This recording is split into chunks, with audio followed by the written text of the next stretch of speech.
കേരളത്തിൻ്റെ ഒരു പൊന്നുമോന് കർണാടകത്തിൽ വെള്ളത്തിലോ ചെളിയിലോ എവിടെയോ മണ്ണിൻ്റെ അടിയിലോ എവിടെയോ കിടന്ന് ജീവന് വേണ്ടി പിടക്കുന്നുണ്ട്. അതൊന്ന് കണ്ടെത്താൻ കർണാടക സർക്കാരിന് താല്പര്യമില്ല.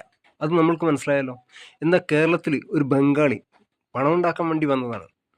എന്നിട്ട് ആ ബംഗാളിക്ക് കുറഞ്ഞ വാടകയ്ക്ക് ഒരു പട്ടിക്കൂട് കിട്ടിയപ്പോൾ ആ ബംഗാളി അത് അതിൽ കയറി പൊറുതിയും തുടങ്ങി.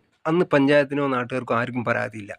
ഇപ്പോൾ ആ പട്ടിക്കൂട് വാടക കൊടുത്തു എന്നതിൻ്റെ പേരിൽ ആ വീട്ടുടമയുടെ പേരിൽ കേസ് എടുത്തിരിക്കുകയാണ്. എന്തിനു വേണ്ടിയിട്ട്? ആരും നിർബന്ധിച്ചില്ലല്ലോ ആ പട്ടിക്കൂടിൽ കയറി കിടക്കാൻ വേണ്ടിയിട്ട്. ബംഗാളി സന്തോഷത്തിന് വാടകയ്ക്കെടുത്ത് കയറി കിടന്നതല്ലേ. ആ ബംഗാളിയുടെ കൂടെ പട്ടിയെ കിടത്തുന്നില്ല. എന്നോ ഒരിക്കൽ പട്ടിയെ വളർത്തി, അതല്ലേ ചെയ്തുള്ളൂ. ആ ബംഗാളിയുടെ കൂടെ പട്ടി കിടക്കുന്നുമില്ല. പിന്നെ എന്തിനു വേണ്ടി കേസ് എടുക്കുന്നു? കേരളത്തിലുള്ള ഒരുപാട് പാവപ്പെട്ട ആളുകൾ വിദേശത്ത് ജോലിക്ക് പോയിട്ട് അവിടെ ഒന്ന് കയറിക്കിടക്കാൻ, രാപ്പകൽ കഷ്ടപ്പെട്ടിട്ട് ഒന്ന് കയറിക്കിടക്കാൻ, ഓരോ ബർത്തിൻ്റെ മേലെ കയറി